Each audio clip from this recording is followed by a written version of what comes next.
আসসালামু আলাইকুম সুপ্রিয় দর্শক, ঘরে থাকা উপকরণ দিয়ে রেস্টুরেন্টের স্বাদের চিকেন চাপ রেসিপি আজকে দেখাবো। এই রেসিপির জন্য যা যা উপকরণ লাগবে সেগুলো হচ্ছে: শুকনা মরিচ 2টা, তেজপাতা 1টা, দারুচিনি 3 টুকরো, 2টা এলাচ, কালো এবং সাদা গোলমরিচ কয়েকটা, জয়ত্রী জয়ফল, এখানে সরিষা, জিরা, শাহি জিরা, এগুলো প্রথমে পেস্ট করে নিব। নিয়েছি 2টা চিকেনের অংশ, লেগ পিস, একটা থাই পিস, এটা সুন্দর করে থেতো করে নেওয়া হয়েছে। এখন আমি মশলা তৈরি করব।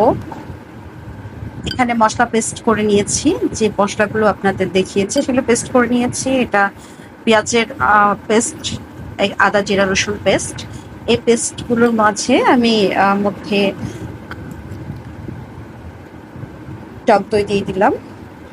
কিছুক্ষণ এগুলো নাড়বো এবং টক দইটাকে মিক্সড করে দিব মশলার সাথে। ধনিয়া গুঁড়া হাফ টেবিল চামচ, চা চামচ,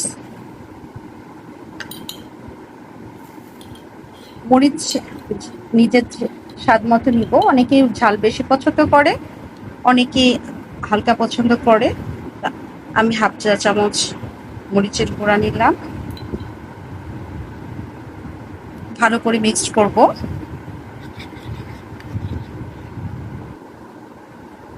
সরিষার তেল দিয়ে দিব 1 টেবিল চামচ।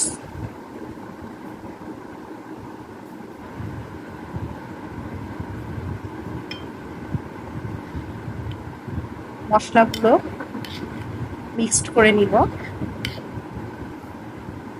মশলা মিক্সড করা হয়ে গেছে। চিকেনের মধ্যে মশলা দিয়ে সুন্দরভাবে নাড়বো, মাখিয়ে নিব। চিকেনগুলো আমি এভাবে থেতো করে নিয়েছি। আমি হাড্ডি রাখছি, হাড্ডিগুলো আমি ফেলে দেইনি, যেহেতু বড়রা খাবে, পছন্দ করবে, সেই হিসাবে।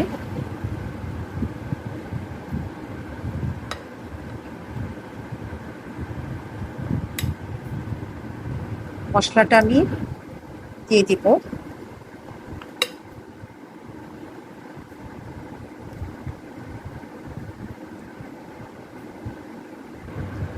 ছোলার ডালের বেসন দিব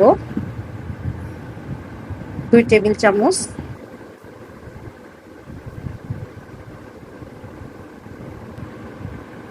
এখন ভালোভাবে মিক্সড করে নিতে হবে।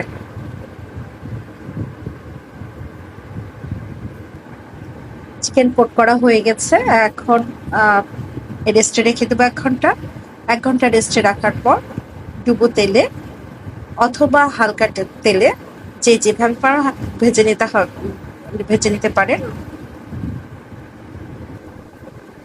1 ঘন্টা মিনিটের পর এখন ভেজে নিব। প্যানে তেল গরম করতে দিয়েছি, তেল গরম হয়ে গেছে। আমি ছেড়ে দিলাম একটা চিকেন। মিডিয়াম টু লো আছে আমি এটা ভাজবো।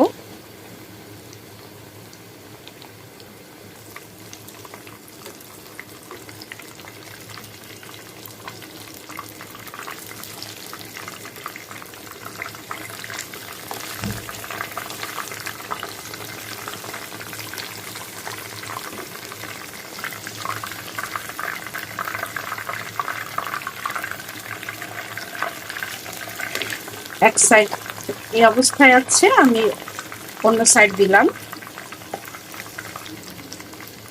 2 সাইড হয়ে গেছে, এখন তুলে নিচ্ছি।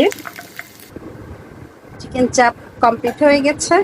এই আজকে এই রেসিপিটা আপনারা তৈরি করে খাবেন এবং কেমন টেস্ট হয়েছে তা আমাকে জানাবেন। আপনারা ভালো থাকেন, সুস্থ থাকেন। আসসালামু আলাইকুম।